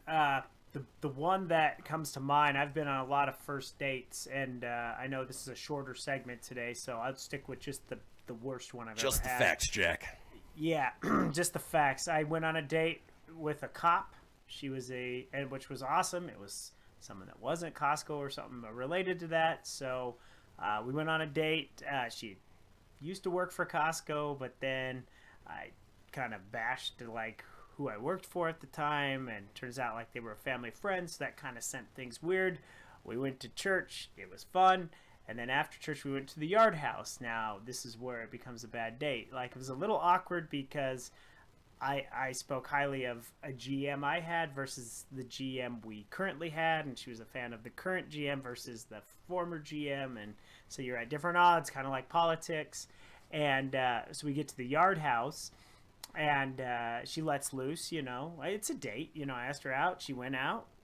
She ordered a drink, ordered another drink, ordered the most expensive thing off the menu, Loose the lips. whole nine. And that's okay. It's a date. I anticipated, but I was like, damn, she's going ham on these drinks. On the inside, I was like, ooh, she's this girl's taking me to the cleaner, man. So then, when the check came, she went to the bathroom. She never came back. No. Yeah, she hid out, man. No, check this out. She couldn't leave. I was her ride, but she hid. She hid the entire time until I paid the bill, which was fine. I was going to pay the bill anyways because I'm a gentleman. You're on a date. I got it. I'm not going to make you pay, although I should have because mine was like $15. Hers was like $75. It was over $100 bill. She hid in the bathroom until I paid. She did not come out the entire time. And then when the bill was paid, she came back and was like, "Oh, you already paid? Oh, thanks." And I got a bad feeling about this. Dude, yeah, she was rude to the waitress, so that made it awkward. It was bad. It was so bad. And then I drove her home, and I wasn't anticipating a kiss, a hug, nothing. It was just like, when we got to the house, she's like, "Okay, it's good to catch up. Bye," and left. That was it. She just bailed out of the car. It was the absolute worst effing date to this day I've ever had in my life. It was bad. I really shrunk a lot of the details of that because this is a short segment, but so you were her meal ticket, and needless to say, the night didn't end up in handcuffs. No, nope, not even close. And then what's funny is about 2 weeks later, she showed up on Tinder, and my buddy Lee, he was on there, and he goes, "Hey, wasn't that the girl you went on a date with?" And I'm like, swipe left. He goes, "I'm gonna swipe right just for fun." And then sure enough, they matched, and I was like, "Don't go on the date, bro." And he goes, No, I'll go on the date, but only I'll do in reverse what she did to you. Although they never met up for a date, but it was really cool of Lee to do that. So, bro, if you're listening, thanks, man. There you go. I'll keep mine really short. Basically, the first date with my ex-wife, we went out to an outdoor restaurant. I think it was called Hurricanes in Huntington Beach. Hurricanes! We're sitting there, and a bird had full-on diarrhea all down her back. And, of course, had to drive her home and had to make sure that she leaned forward because didn't want her back going against my new leather seat. So not so much a bad date for me, definitely more so for her. But, we were married for 10 years, so it couldn't have been all that bad. No, and you had two awesome boys out of the deal. So the bird crap on her back didn't scare you away. Exactly. From tapping that. Now, Tony, has anybody chimed in on your end? I got that. Yeah. Yes. Yeah. Worst first date. We got about a minute, so we got to keep it snappy. I got 1 minute to bust them all out. Okay, one friend, the Winkster, had a date. She wasn't interested in the guy, so he wrote a slur in permanent marker on her car. He was crazy. Wow. So they broke up, and he wrote "slut" on her car. And I'll save that other one for another time. And then the other friend I had is, I got to bring her thing up, is my friend Jamie. I feel rushed, so I really... Hurry! Come on! Do it. I can't Go. really get it. I can't bring Hurry! it up. Come on! She said, it's too long. I can't share it, dude. I can't do it under rush pressure. I'm sorry. Jamie, thanks for sharing it. We'll share it another time. Maybe I'll call it in on the Fenix Line. I'll tell you what. I'll share what I have on a Fenix Line. We'll air it on another show because you can't jam all these stories in 20 seconds. It just doesn't work. Yeah, go figure. Our biggest interaction so far is one where we've got a shortened segment, but that's the way it goes. Maybe we'll revisit it down the line. Well, folks, that does it for the interactive portion of our show. When we come back, we have our interview with our very special guest, Ralph Garman of the Ralph Report. You won't want to miss it. Don't go anywhere.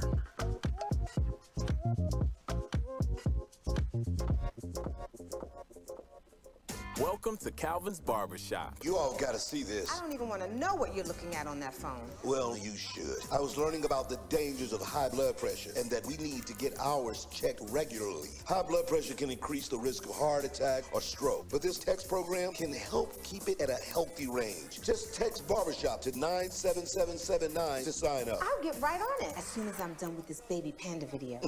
Text Barbershop to 97779. A message from the American Heart Association and the Ad Council. It's important to plan ahead for emergencies, like the storm. When it kicked in, we had a plan. Separated. We were able to get in touch with each other in no time. Idea how to find each other. The whole experience was fine. the most frightening 10 hours of my life. If there's one piece of advice I'd offer other moms out there, it's to stay calm and keep to the plan. Some parents plan ahead, some don't. Make sure you know where to find your family in an emergency. Start your plan at ready.gov. Brought to you by FEMA and the Ad Council. I spend a lot of time in the backyard, and I'm the center of attention at summer barbecues. In '96, I made some of the tastiest s'mores. And in '09, it was me, your backyard fire pit, that accidentally started a wildfire when a summer breeze carried one of my embers into some dry brush. Spark a change, not a wildfire. Visit SmokeyBear.com, brought to you by the U.S. Forest Service, your state forester, and the Ad Council. Only you can prevent wildfires. Hope you enjoyed your meal. And I just want to say, he's lucky to have a brother like you. Lucky? Caring for my brother is far from easy. But he's a part of me, like my arms and legs, so I'll be his. No time for tired. Nothing can disable this love. He needs me, but I'm the lucky one, even though I need help now and then. If you're caring for a loved one, visit aarp.org/caregiving for care guides and community. Support for your strength. Brought to you by AARP and the Ad Council. What if I told you that a tornado was going to happen tomorrow, right where you live? That it would touch down at exactly 3:17 p.m., and I told you the exact path it would take. You would, of course, prepare. You would talk with your loved ones, and you'd make a plan today. It's true, I can't tell you a tornado will strike tomorrow, but shouldn't you have a plan anyway? Go to ready.gov/communicate and make your emergency plan today. Don't wait. Communicate. Brought to you by FEMA and the Ad Council. This is Mario Andretti. You know me as a race car driver, but I'm also a Meals on Wheels volunteer. I've raced against the sport's biggest personalities, but I've never met more vibrant, amazing people than the seniors served by Meals on Wheels. You can make a difference by dropping off a hot meal and saying a quick hello. So, America, let's do lunch. Volunteer your lunch break at americaletsdolunch.org. This message brought to you by Meals on Wheels America and the Ad Council. You're listening to Fenix Media. Listen live and explore more great shows at phoenixmedia.us.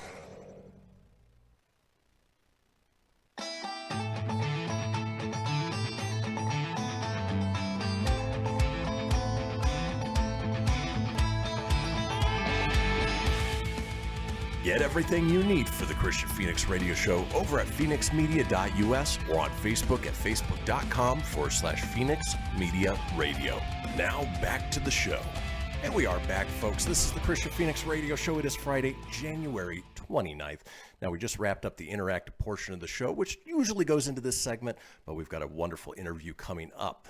With that being said, we do like to get your input at least 24 hours in advance on our next call-in topic of the day. So I'm going to go ahead and give you Monday's topic, which is a fun one. It is the greatest cereal prizes or toys ever. Back in the day, we were just waxing nostalgic.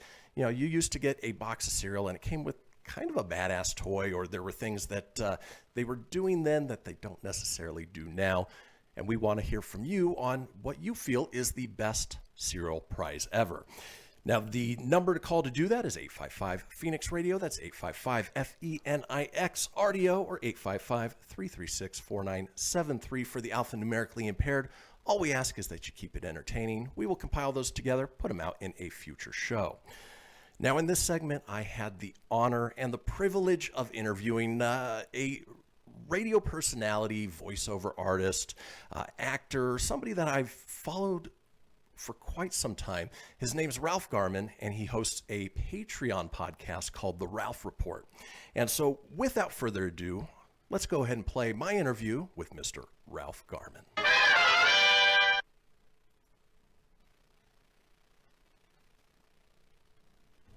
Folks, please help me welcome our special guest, a multifaceted man of many voices. He's a voiceover artist, he's an actor, he's an impressionist, a radio personality, and as he likes to put it, your podcast pal, Mr. Ralph Garman.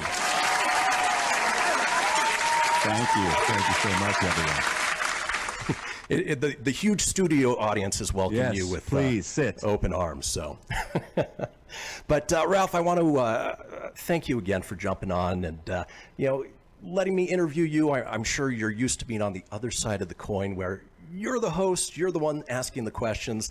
Now we're turning the tables a little bit on you. Yeah, this is easy. This is much easier than what you do. So I'm always pleased to be able to sit on the other side and answer questions instead of ask them. That's fantastic. Well, let's do this. If you'll indulge me for just a couple minutes, wanted to give listeners and watchers some insight into my Ralph Garman journey, how I became familiar with you, and kind of where you're at right now. So back in 2001, I moved down to Southern California for film school. And I had some buddies who turned me on to this little radio show called Kevin and Bean. And by little, I mean gargantuan. It's, correct me if I'm wrong, probably one of the top radio shows in the country at the time, right? Yeah, at the time we were number one in what then became the largest radio market in the country. It was New York and LA always back and forth. And then when we were number one, LA actually had a bigger listenership. So yeah, it was pretty cool. Number one show in the nation. And then your role on the show, you were the funny guy. You were the impressionist. One of my favorite bits was, they would call an expert on whatever the topic was, and it was usually you on the other line, and it's usually played out in some hilarious manner. And not always. Sometimes it failed miserably, but yes, it did. That's live radio for you. But it was always fun nonetheless, and it was one of those shows that wasn't overproduced. You guys wore your missteps with a badge of honor almost. We were very proud of how sloppy and amateur we were regularly, yeah, because we came on in a time when our major competition was Rick Dees and guys like that who were very slick, and Ryan Seacrest. The guys were very slick and polished, and everything was just produced to within an inch of its life. And that was never the kind of show we wanted to do. We wanted to keep it loose and sloppy and fun and organic, and people really responded to that because it was different than what the standard radio morning show was sounding like at the time anyway. Exactly. They were often confused with Mark and Brian, but a very different show. Very. And always entertaining. You guys would adjust it a little bit from time to time, but for the most part, you always sort of knew what to expect, which was a lot of fun. And then you started podcasting with Kevin Smith, who people know as the director of Clerks, Mallrats, Chasing Amy, I mean, you name it. And you started a little podcast called Hollywood Babylon, which is really your baby. Kevin Smith's sort of your co-host. And I've had the privilege of seeing you guys a number of times at the different improvs down there in Southern California. And again, that's always a good time talking about something I love, geeky, nerdy, fun culture. Yeah, that came out of the radio as well, because one of my recurring segments on the morning show when I was doing radio was I would do a hourly break on the entertainment news, my spin on the entertainment news, which was almost always snarky and taking the piss out of people and taking my shots. And whenever Kevin would come in to promote something, if he had a new movie coming out or a comic or whatever he was hawking at the time, I always would ask him to stick around, and he would join in with me, and we just immediately sort of established this rapport back and forth. And we both are pop culture gluttons. We can't get enough of it, and we've got strong opinions one way or the other. So it really clicked, that combination of him and me talking about that stuff. So we wanted to move it to the next level. Initially, we tried to make it a radio show, and the station that I was on at the time, K-Rock, was not interested. So we put it on the back burner, and then once the podcast thing started to happen for Kevin, he said, let's do that thing that we were going to do. Instead of a radio show, we can do it as a podcast. And then I had the idea of doing it in front of a live audience. So we've been doing it for over a decade now, and until the pandemic, it was always done in front of a live audience as a live show that we would record and then post as a podcast afterwards. Yeah, and it always adds that extra element, just sort of ups the laugh factor when you've got a live audience there that, you can feed off of, and, always a good time. Now, when did you, for lack of a better term, when were you unceremoniously fired from K-Rock? That's the perfect term, actually, Kristian. That was the end of November. It was November 2017. It was when I got my walking papers. They informed me we had new ownership. The station had been sold, and the new owners came in and they said, "Yeah, your contract that we were negotiating for the next 3 years. Yeah, we're not gonna do that. We're gonna let you slide." And I got 2 weeks notice before my final day, and that was the end of my radio career after 18 years with the same station. So it was unceremonious, and it was shocking, and it really knocked me for a loop. Oh, I'm sure. And in a happenstance turn of events, happened to Kevin and Bean as well. Well, Bean left about a year prior, but Kevin and the crew, Jensen and Allie, You know, they were let go in March of this last year, 2020, very much in the same way. Yeah. With little warning.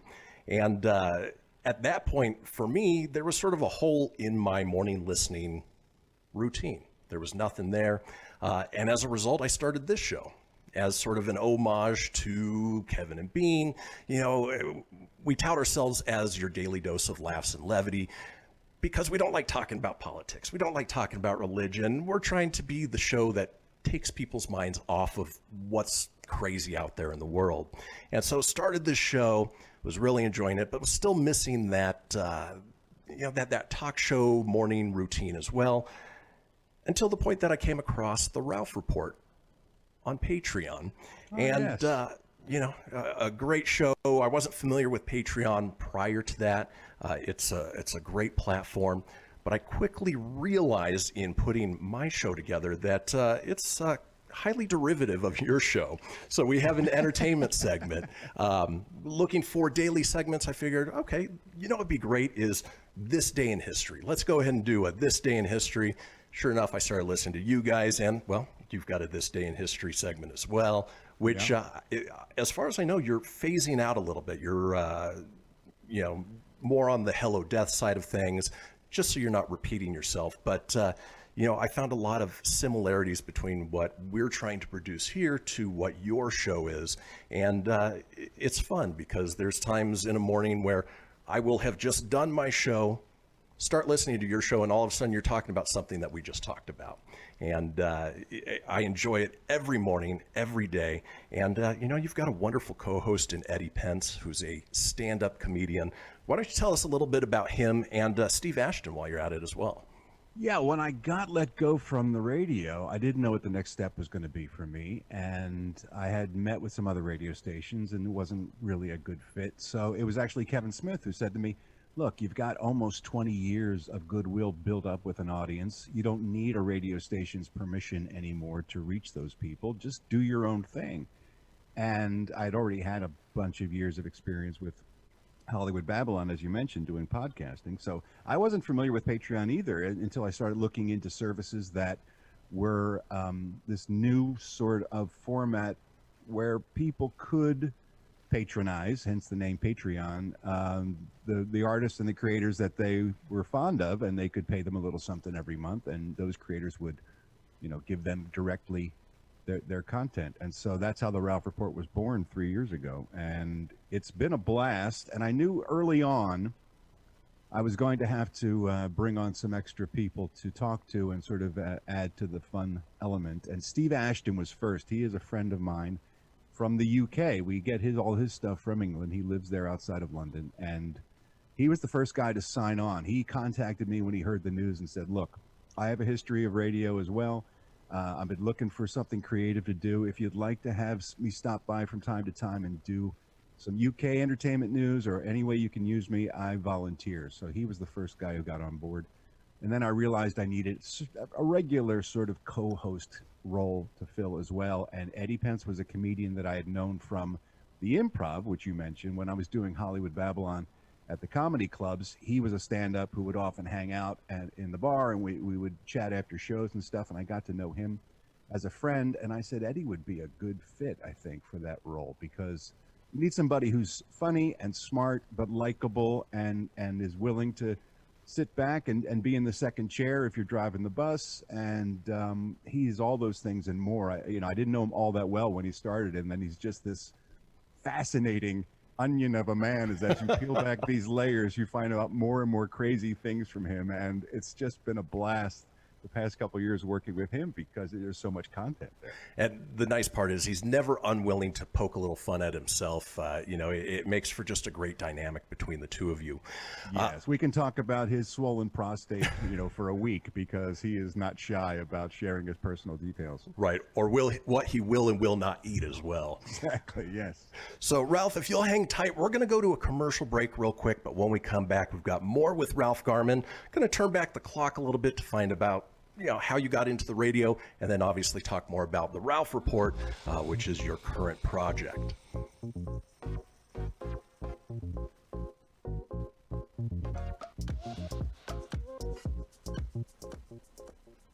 Okay, what are you wearing right now? Nothing. That's right. So mommy's gonna teach you how to dress yourself. Underwear always comes first, name tag at the back, then pants, then shirt. Get the first button in the right hole or you have to start all over. Socks going first, then shoes, right on right, left on left. With shoelaces, just take the ends, cross them over, switch the loops, the rabbit goes down the hole, pull tight, and you're left with bunny ears. Got it? Why are your pants on your head? Most parenting's hard to do in just 2 minutes. But 2 minutes twice a day making sure they brush their teeth is easier, and it could help save them from a lifetime of tooth pain. Visit 2min2x.org to find out more. A message from the Partnership for Healthy Mouths, Healthy Lives, and the Ad Council. This message is for all of you sitting in the passenger seat. And apologies if it gets a little uncomfortable. But how does it feel to be at the mercy of someone who thinks a random text is more important than your life? Someone who takes their eyes off the road while speeding along in a 3-ton hunk of steel. Freaky, right? Well, why not just ask them to stop? Or better yet, volunteer to text for them. It might be a little awkward, but believe me, you'll live. Learn more at StopTextStopWrecks.org. Brought to you by the Ad Council and the National Highway Traffic Safety Administration. We are live outside the home of Joe and Rosie Goddard, where a pretty big tickle fight broke out just minutes ago. Sources say their father instigated the laughter. Let's go inside for a comment. Apparently, they have no comment. Dads, let this be a reminder that it only takes a moment to make a moment. Call 877-4DAD-411 or visit fatherhood.gov. Brought to you by the U.S. Department of Health and Human Services and the Ad Council. How's it going? I'm having a stroke. Are you going to shake my hand? I'm having a stroke. Wow, you're not even moving your arm. I'm having a stroke. When someone is having a stroke, they may not be able to say it with words, but their body language will tell you loud and clear. Look for FAST. F, face drooping. A, arm weakness. S, speech difficulty. T, time to call 911 immediately. Know the sudden signs. Spot a stroke fast. Visit strokeassociation.org. Brought to you by the American Stroke Association and the Ad Council. Hello, Kubo. What have you got planned for today? Come on, this way. Adventure can be found anywhere, but the best place to start is in the forest. It's the most powerful magic there is. Head outside to discover incredible animals. Wow. And beautiful plants that come together to create an unforgettable adventure. So grab your loved ones and explore a world of possibilities. Visit discovertheforest.org to find the closest forest or park to you. Brought to you by the Ad Council and the U.S. Forest Service. My teacher said that we should have a plan in case of an emergency. Do we have one? First thing I'm gonna do is grab a flashlight with dead batteries. I'm going to start randomly throwing clothes in the bag. You two will be hiding in the closet and Dad won't be able to find you. And that's when we both start crying. Uncontrollably. Can you pass the cutlets? Winging it is not an emergency plan. Make sure your kids know what to do during an emergency. Who to call, where to meet, what to pack. Search Ready Kids at nyc.gov or call 311. Brought to you by the New York City Office of Emergency Management and the Ad Council. You're listening to Fenix Media, the future of broadcasting. Listen live at phoenixmedia.us.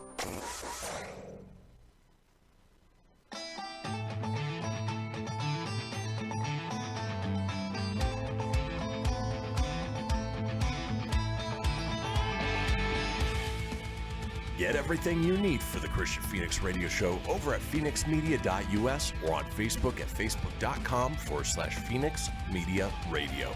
Now back to the show. Indeed. This is the Kristian Fenix radio show. It is Friday, January 29th. Now, we just aired the first portion of my wonderful conversation with Ralph Garman from the Ralph Report. Let's go ahead and close out that conversation with the rest of the interview here in this segment right now.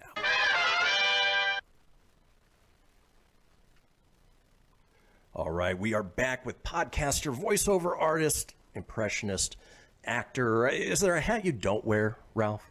Well, I always say I'm not really good enough at any one thing to keep a job, so I have to do a lot of things just mediocre in order to pay the bills. So I do wear a lot of hats, yeah. I feel you there. I feel you. Now, for anybody who's familiar with you, they know that you are a Philly boy through and through. What brought you out to LA? I assume it's acting, but could have been something different. And tell us about your early days in Hollywood. Maybe after-school specials, Playboy TV. Some of the things that got you going to where you're at right now. Yeah, I did move from Philly to pursue a career in acting, and I was lucky enough to get my SAG card in Philadelphia when I was still there because they were shooting what was then known as ABC after-school specials, and they don't do those anymore, but it used to be an afternoon show for kids. They were like movies of the week, but aimed towards a younger audience, and they were shooting one locally, and they were casting locally, and I just happened to get an audition through a guy I was working with in a theater class, and they liked what I did, and they hired me on the spot, and that got me right into the Screen Actors Guild. So once I had my union card, I was like, all right, I'm going to point my car west and head out there and see how I can do. And I got out there, auditioned for my very first audition was for a sitcom, and I landed that, and I was like, wow, this is easy. I don't know why anybody would complain. This is the easiest career in the world. Right. And then I didn't book anything again for a year. So I was working off and on as an actor. I started doing sketch and improv comedy, and that's when I met a guy named Jimmy Kimmel, who was working on the Kevin and Bean show, the show I eventually became part of. He was their sports guy on air, but behind the scenes, he was also writing a ton of content for them and coming up with games for them to play on air, and he was sort of a producer, more or less, for that show. And he was leaving to go do a thing called The Man Show on Comedy Central with Adam Carolla. And Jimmy said to me, you should join up. You know, you should do radio, because these guys are going to need someone like you with your skill set that would be a good match. And I had no interest in doing radio. I was still trying to be an actor, and I was doing sketch and improv on stage at the time. And so we came to sort of an uneasy agreement. They didn't really want me because I had no radio experience. I didn't really want to do radio. So we said, we'll do it for like 3 to 6 months until we can find a permanent replacement for Jimmy Kimmel. And that was 18 years later, I was let go. So life happens to you, right? Yeah, and it's the craziest thing of, where it'll take you. But, your trajectory, aside from K-Rock, obviously you've worked on some of Kevin Smith's movies. You're friends with Seth MacFarlane. Your voice appears in one way or another on just about every episode of Family Guy. How'd you get connected up with Seth? It's funny, one of the things Jimmy told me when I initially passed on the job a couple times, and Kimmel said to me, don't be a fool, because if you are on morning radio in Los Angeles 5 days a week, you have to remember the people that are listening in their cars when they're driving to work. There's a ton of people in the industry who are tuning in, and it can lead to opportunities. I mean, that's kind of how he got the Man Show offer, was people just liked what he was doing on the radio. So I thought about that, and I said, yeah, okay, that kind of makes sense. And that swayed me to take the gig. And I was literally doing an impression on the radio. I was doing Dustin Hoffman as Rain Man in a bit. I was like, yeah, definitely. Oh, not my underwear. Yeah, definitely eating cheese balls. And the casting director for Family Guy was in her car driving to work, and they happened to be shooting an episode or recording an episode that week that involved a Dustin Hoffman impression. No kidding. So she called the radio station and she said, can I speak to Ralph Garman, please? And I got on there and she said, hi, it's Linda. I'm the casting director for Family Guy. Would you be interested in coming in and reading? We've got a bit where we're doing some Dustin Hoffman jokes. And I was like, sure, yeah, I'll go down there. So I read and I got it, and I started working with Seth, and we hit it off. And that was, I don't know, 15 years ago I've been working with him, and he's been so good to me. Like you mentioned Kevin Smith, but Seth has put me in almost everything he's ever done. I was in Ted. I played the dad in Ted. I was in Ted 2 and A Million Ways to Die in the West, and The Orville, and American Dad, and anything Seth is working on, he will give me a call and bring me in on, because he's, first of all, that good a friend, but we've established a working relationship that works for both of us. So it's been an enormous blessing to have guys like Seth and Kevin keep me working outside of whatever else I'm doing. Right. No, and it's always great having loyal, not fans, but friends who can bring you into their projects, and obviously, a recognizable voice or a recognizable face, and it makes it that much better. Now, I want to get into the Ralph Report a little bit more, because that's your day-to-day right now. Obviously, with the whole quarantine, you're spending your day putting your show together, recording the show. I think you mentioned that you no longer have to edit the show. You've got somebody who does that for you. Yeah, we had a listener who reached out. I was bitching about the fact that, I was prepping all day, then recording, and then doing post afterwards, and it was a long-ass day. Yeah. And my podcast, unlike a lot out there, is 5 days a week. It's a morning show format, so I like to deliver every morning so people get their money's worth on Patreon. And he reached out and said, look, I just graduated from a class in audio engineering, and I need the experience. And if you're willing to take a chance on me, I'd be happy to do the editing and sweeten the show and get it ready for posting if you'd be interested. So I met with him. He's a great guy, and so he just volunteered as sort of an intern to take care of that aspect of the show for me, and it's freed up hours of my day. It probably saved my life, because I don't know if I could keep up with that pace for much longer. So I get it. Luckily, I don't have to do that part. That's awesome. Now, and we were talking about loyal friends. Moving on to loyal fans, you have the Garmin, obviously. You have some wonderful people who create some amazing content for you, jingles, songs, videos. You found a sound engineer out of it. Tell us a little bit about what it's like, having this Garmin, these loyal fans who connect with you each and every week, and then you do your Saturday live, I forget exactly what you call it, but you connect with those fans and Yes. really make it a personal experience. That has been the real surprise and upside of this project for me, is the community that has come out of the Ralph Report. They are enormously supportive, not only in terms of the subscription base, in terms of paying for the show every month, but more importantly, like you said, they'll volunteer and they'll deliver for me pre-produced jingles for the segments, and they'll call in with ideas for the show, and it is just amazing what a big part they've become of it. And then on top of it, they have become friends with each other. Like you said, we gather together once a week.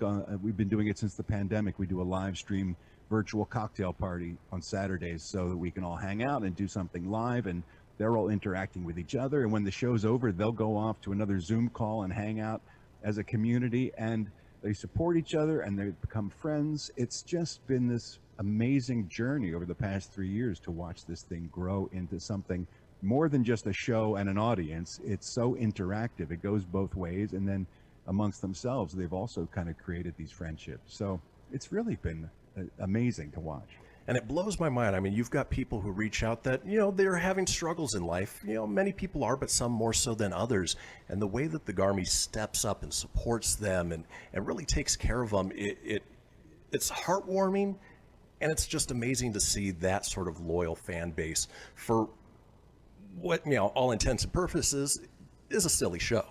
Yes, it's a goofy show for an hour and change every day. We just try to take people's minds off their troubles. That's our primary goal. And people do. They reach out and they say, I'm having an awful time, but I know for an hour a day, I'll be able to hang with friends and smile and laugh and listen to cool music or learn something new. And that is so gratifying at the end of the day. But like you mentioned, they show up for each other and they're there for each other. And we had a couple over the Christmas holidays who were really struggling. The Crockett's, Haley had health issues and her husband had to take care of her, and they got married in the hospital because they didn't know if she was going to make it. And I just said, let's give these guys a great Christmas. And it was incredible, the outpouring of love and gift cards and greeting cards they gave to this couple. I've often said the Garmin, if it wasn't for them, I would have lost my faith in humanity a long time ago, Right. I think. Because when you look at the news, it's always doom and gloom and vitriol and people hating on each other and two sides fighting against each other in the political climate that we're in. So when you see this many good-hearted people stepping up to do kind things for each other, it's just life-affirming in a way that I never expected to feel. That's amazing. And it's, something that people can be a part of 5 days a week, 6 days a week on your virtual cocktail parties. And being part of it is so easy. You guys say 15 cents a day. That's $3 a month. To be part of this community that's fun, it's exciting, it's interactive. With our last minute, why don't you go ahead and tell people how they can become part of the Garmin, what they get with their Patreon memberships, and how they can get a hold of you. Super simple. You just have to go to patreon.com. That's patreon.com/The Ralph Report, and you can join up there. And we do have different tiers of subscriptions that you can sign up for. As you mentioned, the basic level, which is just the audio podcast 5 days a week. That's just $3 a month, as little as 15 cents a day, as we say on the show. And then each progressive tier, there's a 2-star general and a 3-star general and a 4-star general, and then you get more perks and more access and benefits as you move up. Some people like to get the bonus video content. Some people like to get the interaction with me. I call people at their homes and we have conversations, and there's swag and merch that we give out. The entire back catalog of Hollywood Babylon that I do with Kevin Smith is available to the 4-star generals. So we try to make each progressive level just a little bit more interesting and exciting, depending on how deep people want to get involved. That's amazing. We're going to post the links on our social media so that way people can sign up if they're interested in checking you out. I strongly recommend it. It is the one other show that I listen to each day besides my own show and the stuff that I produce. So it's been a pleasure having you on, chatting with you, get a little background about the Ralph Report and who Ralph Garman is. I certainly appreciate it. Oh, it's been a pleasure, sir. And thank you for your support. You've been there for a long time, listening to the show, and it's always great to hear from you, and it's a pleasure to finally meet you, even if it's virtually. Much appreciated.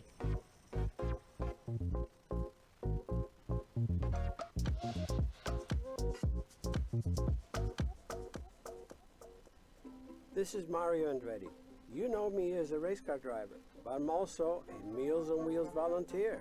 I've raced against the sport's biggest personalities, but I've never met more vibrant, amazing people than the seniors served by Meals on Wheels. You can make a difference by dropping off a hot meal and saying a quick hello. So, America, let's do lunch. Volunteer your lunch break at americaletsdolunch.org. This message brought to you by Meals on Wheels America and the Ad Council.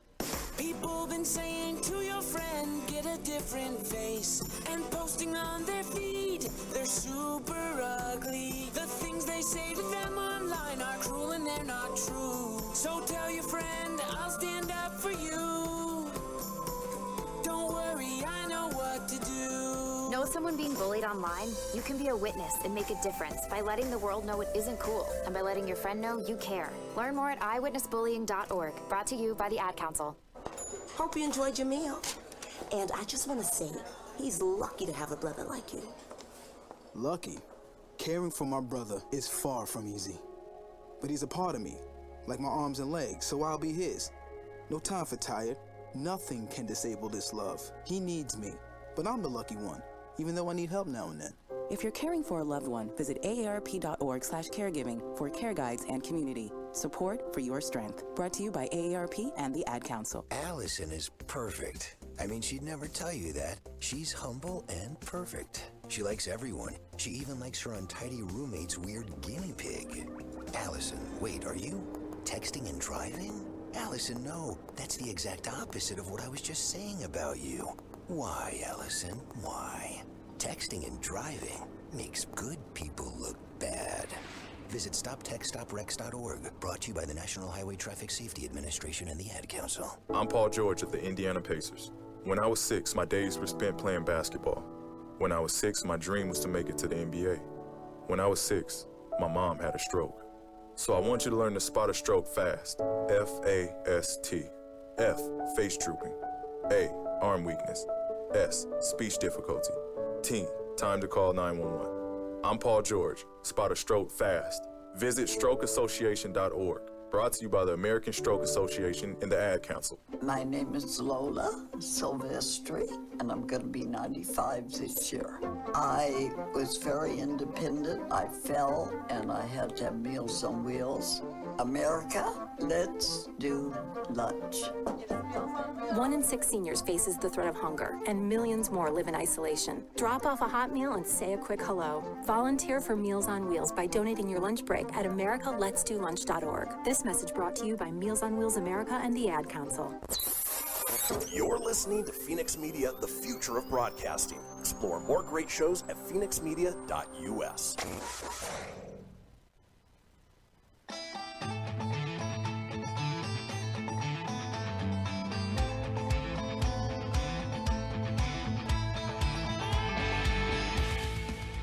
Get everything you need for the Kristian Fenix Radio Show over at phoenixmedia.us or on Facebook at facebook.com/Fenix Media Radio. Now back to the show. And we are back, folks. This is the Kristian Fenix Radio Show on a Friday, January 29th. And you know, we've reached the end of the show. We've reached the end of the week, but not before dropping a little knowledge on you, hopefully making you laugh at the same time with this day in history. But with that being said, if you missed a portion of the show or you want to go back and catch up on any of the previous shows, it is easy enough to do so. Head over to phoenixmedia.us, click on the show's link, scroll on down to the Kristian Fenix Radio Show. From there, you can get video, you can get audio as well, or head over to wherever you get podcasts. Apple, Google, Stitcher, Spotify, Anchor Breaker, TuneIn, iHeart, Doozer, Dozer, Geezer, Gozer. Are you a god? Yes. I guess the sound button wasn't working for you. No, it shut itself down during the Garmin interview. So and during the break I was responding to something else. So yeah. So no fun ones today. No. Yes sir. Yes sir. It's all right. It's the end of the week. But folks, while you are there, be sure to subscribe, leave a review, let us know what you think, and tell your friends. Because why, Tony? Sharing is caring. Without your support, how will we ever do the show? Well, folks, as I mentioned, we like to drop a little knowledge on you, hopefully make you laugh at the same time. It is time for This Day in History. Crossing the globe for the stories that turn the world on its head. It's This Day in History with your correspondent on the beat, Kristian Fenix.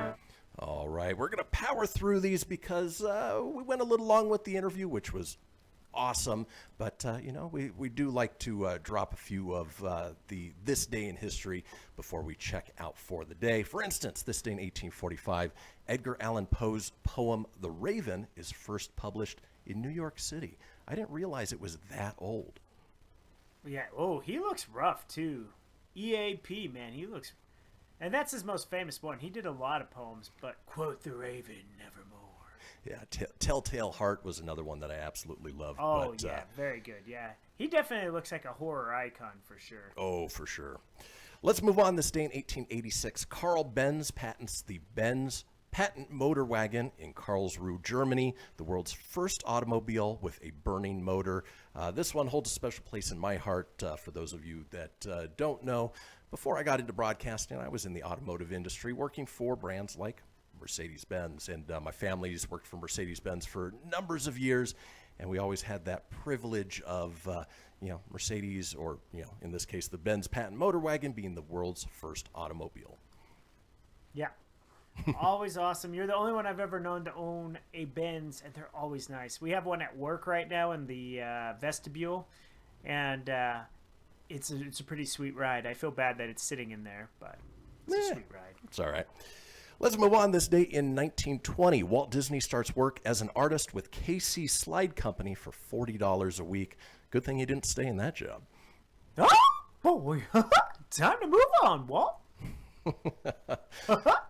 He did a few things here or there afterwards, right? Yeah, he might have gone on to do a thing. I mean, maybe one day if he just really follows his dreams, he could do a network that could show some really cool shows, and I don't know. Just keep dreaming, Walt. Yeah. You might go somewhere. You might even have theme parks. I don't know. Let's move on. This day in 1964, Dr. Strangelove, directed by Stanley Kubrick, starring Peter Sellers and George C. Scott, premieres. If you're not a big fan of older movies, this is one that I definitely recommend going back and watching. It is fun and weird and quirky and hilarious and just a masterpiece by Stanley Kubrick. Was this the one where he rode the infamous A-bomb out of the chute, and he was riding it like a cowboy? Oh yeah. Okay. Yeah. All right. I'm also a big fan of Doctor Strange. Slightly different. What's awesome in this is Peter Sellers played, I think, 3 different characters. So he was doing it before like Eddie Murphy was doing it, or Mike Myers. So good. Such a great movie. Huh. I have to, I just know the infamous scene. That's all I remember. So let's move on. This day in 1969. Nice. Jimi Hendrix and Pete Townsend wage a battle of guitars. Man, I would have loved to have been there to see that. Oh, absolutely. How cool would that have been? I mean, just to see Jimi Hendrix alone would have been awesome, but him versus Pete Townsend, you can't beat that. Oh, no. Absolutely not. All right, let's move on. I'm trying to move up the timeline a little bit. Yeah, just you're because, doing good. You're flowing. We have It's a good little flow. less time today, but we were talking postage stamps yesterday. The droids of Star Wars are going to be featured in a new series. Well, this day in 1993, the U.S. Postal Service issues a stamp commemorating chemist Percy LeVon Julian, who, as I mentioned yesterday, has to have been deceased in order for those commemorative stamps to come out. Unfortunately, it doesn't say what he did other than the fact he was a chemist. Yep, and and in this moment of history, I can't think of anyone that ever owned one. Yeah. You're no Elvis Percy, okay? You're no king. Thank you very much. Yeah, a little less popular than the Elvis stamp set, but still probably quite collectible at this point. Let's move on. This day in 1996, the 23rd American Music Awards, where Garth Brooks is the big winner. I've never been a country fan, but Garth Brooks was always one that sort of towed the line between country and rock. And if you've ever seen him perform live, puts on an amazing show. Oh yeah, to this day he still has massive sellouts whenever he goes anywhere, man. You have never seen him live, but talented guy. He's one of the few that's not on Spotify or Apple Music. One of the few. No kidding, I didn't know that. Yeah. All right. This day in 1996, France will no longer test nuclear weapons, its President Jacques Chirac says, following international outcry over tests in the Pacific. Do you wanna rock with Jacques Chirac? Tony, a theme song for everything. You got it, buddy. Moving on, this day in 2000, Karl Malone of the Utah Jazz becomes the third player in NBA history to score 30,000 career points, finishes 35 in a 96-94 loss to Minnesota behind Kareem Abdul-Jabbar and Wilt Chamberlain. And I love that it's about Karl Malone, but yet it's Kareem Abdul-Jabbar's picture in the event of interest. Right? Well, at first I was like, damn, Karl Malone aged. It's just Kareem. No, that's As Kareem. he should. Yep. Yeah, that's Kareem. Speaking of sports, this day in 2002, the San Diego Chargers, no longer the San Diego Chargers, now the Los Angeles Chargers, hire Marty Schottenheimer as their 13th head coach. And they would go on to do nothing. Not a damn thing. Although they would go on to draft Phillip Rivers in just 2 short years after that. But they'd still go on to do nothing. Sorry, San Diego. I do love you as a city, though. And you should still have your Chargers. Just the way it goes. And then finally, Your ownership sucks. On this day in history, this day in 2015, Malaysia officially declares the disappearance of missing flight MH370 an accident. And of course, did it disappear into the Bermuda Triangle? Who knows? But, it's scary when a plane goes down and they don't know what happened to it. They still never found that, right? Nope, never did. Nope. Well, folks, let's go ahead and close out the show as we do with holidays, running down some of today's holidays. And this is where we go through and talk about the different things on this day, including it is Curmudgeon's Day. Okay. Ooh, it's my favorite day. Earned Income Tax Credit Awareness Day. Ooh, that's a hot topic. Free Thinkers Day. National Bigwig Day. National Corn Chip Day. National Preschool Health and Fitness Day. National Fun at Work Day. National Cardination Day. Seeing Eye Dog Day. And National Puzzle Day. Well, folks, that does it for this week of episodes for the Kristian Fenix Radio Show. We will be back Monday with a brand new episode for you. But in the meantime, enjoy your weekend. We will see you guys all next week. Peace.